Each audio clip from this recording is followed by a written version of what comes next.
Good morning. This morning, we received some welcome news, in my view, and I think the view of most economists on the economic front. News that provides a reason for some optimism for the holiday season, and I would argue for the year ahead. We learned last month's inflation rate came down more than experts expected. In a world where inflation is rising at double digits in many major economies around the world, inflation is coming down in America. In fact, this new report is the fifth month in a row where annual inflation has fallen in the United States. Inflation outside from food and energy, a key measure that economists use, also fell. Make no mistake, prices are still too high. We have a lot more work to do, but things are getting better, headed in the right direction. Most Americans can see the progress driving down the street, finding relief at the pump as gas prices fall. Gas prices are now lower than they were a year ago, and half the gas stations selling gas at $3.09 or less. The most common price for gas stations across the country is $2.99. The decline in gas prices is giving consumers a break. They need helping them keep our economy going. When you have a two-car family, they're saving hundreds of dollars a month. It's a big deal. Today's report contains another piece of good news. Food inflation has slowed last month, providing much needed relief for millions of families at the grocery store. This is welcome news for families across the country as they get ready for the holiday celebrations and for family dinners. It's also important that we put today's news in a broader context. When I took office, we inherited a nation with a pandemic raging and an economy that was reeling. We acted quickly and boldly to vaccinate the country and to put in place a new economic strategy. A strategy built on an economy that was based on from the bottom up and the middle out. Now, 21 months later, we can see how our economic plan is working. We've added every single month of my presidency, we've added jobs, a total of 10,500,000 new jobs.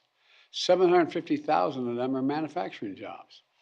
Where is it written, as I've heard me say it before, and I apologize for repeating it, where is it written that America can't lead the world once again in manufacturing? And by the way, remember I talked at length about the need to continue to invest in research and development.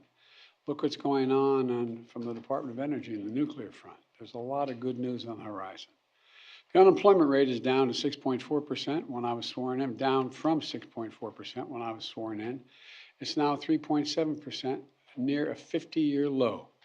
We've done all of this while lowering the federal deficit in the 2 years we've been in office, $1.7 trillion. Let me say that again, $1.7 trillion we've lowered the federal debt. No administration has ever cut the deficit that much. Now inflation is coming down as well. Prices of things like televisions and toys are going down. It's good news for the holiday season. Used car prices fell for the fifth month in a row. New car prices didn't go up this month. That savings is critical to so many families. It gives them just a little bit of breathing room for the holiday season. And all of this means that for the last several months, wages have gone up more than prices have gone up. Wages have gone up more than prices have gone up. I want to be clear. It's going to take time to get inflation back to normal levels as we make the transition to a more stable and steady growth. But we could see setbacks along the way as well. We shouldn't take anything for granted. But what is clear is that my economic plan is working and we're just getting started. My goal is simple: get price increases under control without choking off economic growth. Bring inflation down while keeping our labor market resilient. Build an economy from the bottom up and the middle out, an economy with good jobs, good wages, and for the long run, not a boom or bust economy. Because of my plan, we're beginning to see historic investments that are leading companies to invest hundreds of billions of dollars. Let me say it again, hundreds of billions of dollars to build semiconductor factories and other advanced manufacturing right here in America. It's going to create tens of thousands of good paying jobs in the years ahead. And by the way, a significant number of these jobs are expected to be jobs that pay an average of $125,000 a year. Many don't require a college degree, so things are looking up. So what's next? Because of my plan, we're taking powerful interest to lower powerful actions to lower prescription drug costs and health insurance premiums and energy bills.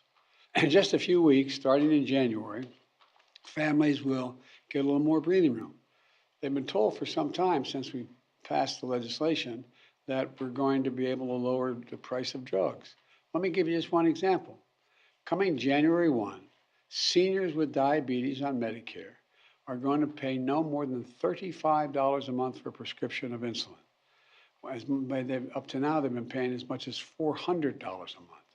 That's a genuine savings for seniors.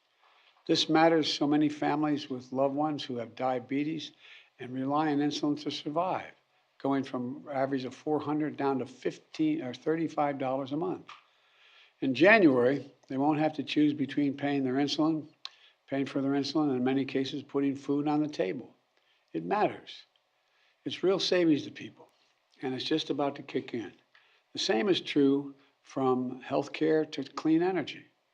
By taking action, we're making real progress in strengthening and stabilizing our economy, giving Americans across the country some breathing room in the process. Look, I know it's been a rough few years for hardworking Americans and for small businesses as well.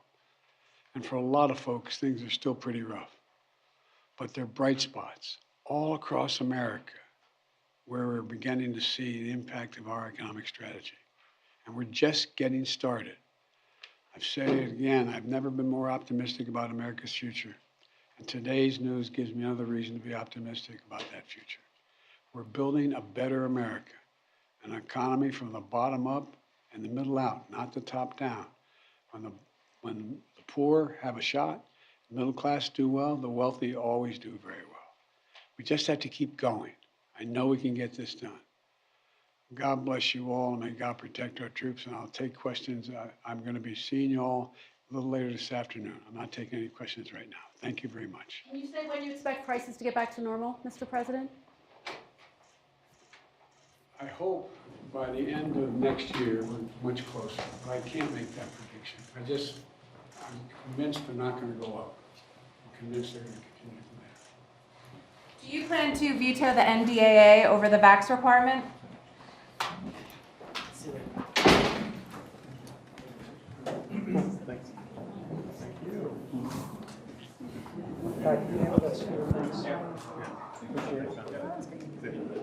Thank you.